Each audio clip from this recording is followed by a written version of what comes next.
report. Back here at the table, I want to turn to the way that the White House is trying to sort of set the narrative on what's going on there. And they're doing it in this example that I'm going to play by reaching out to a very important, very big part of the population, including and especially those I think that they consider their base, gamers. But what the White House did was they released a video combining real footage from the real war with a video game, part of what's a very familiar video game known as Call of Duty.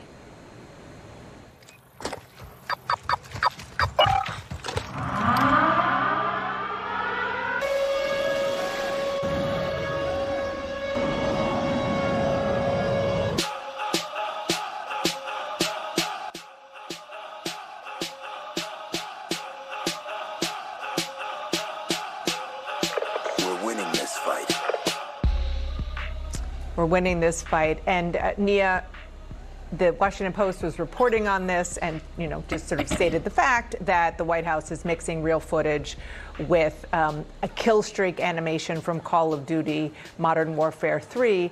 And the White House Communications Director, Stephen Chung, responded, "W's in the chat, boys," which is a gaming term when people are gaming and they do well. They put, W win in the chat.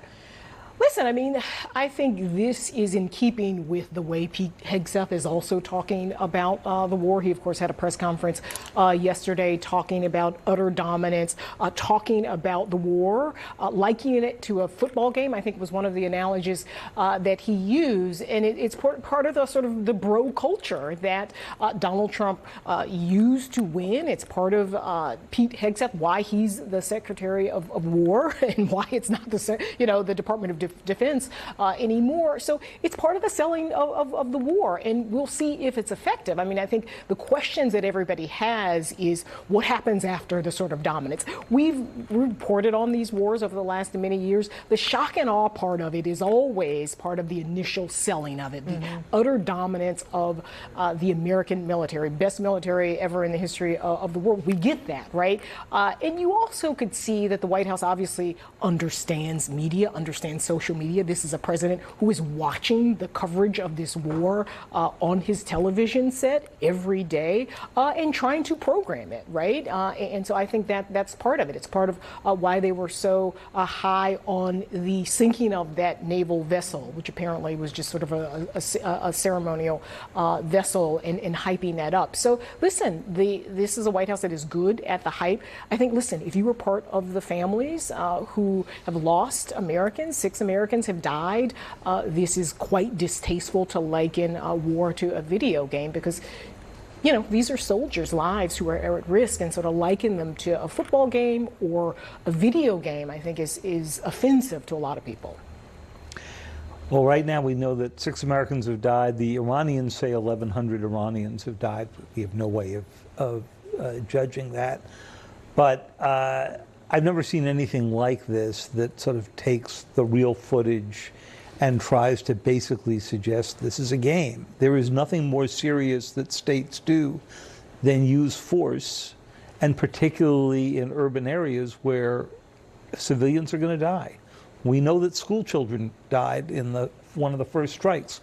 We don't know who actually did that strike, whether it was the Israelis or the U.S., and the administration doesn't seem eager particularly to tell us that.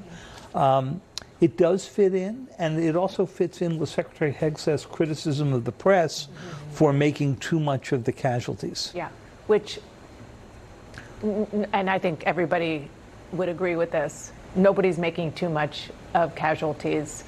People who are reporting on it are honoring their service and giving the ultimate sacrifice, not doing so to offend President Trump. It's about the soldiers, not the commander. And his chairman of the Joint Chiefs opened his statement after Hegseth talking about the casualties by name. All right, stand by. Coming up, President Trump says he will decide which Republican Senate candidate stays on the ballot in the state of Texas. When will he do that? And the big question is, will voters rally behind that pick?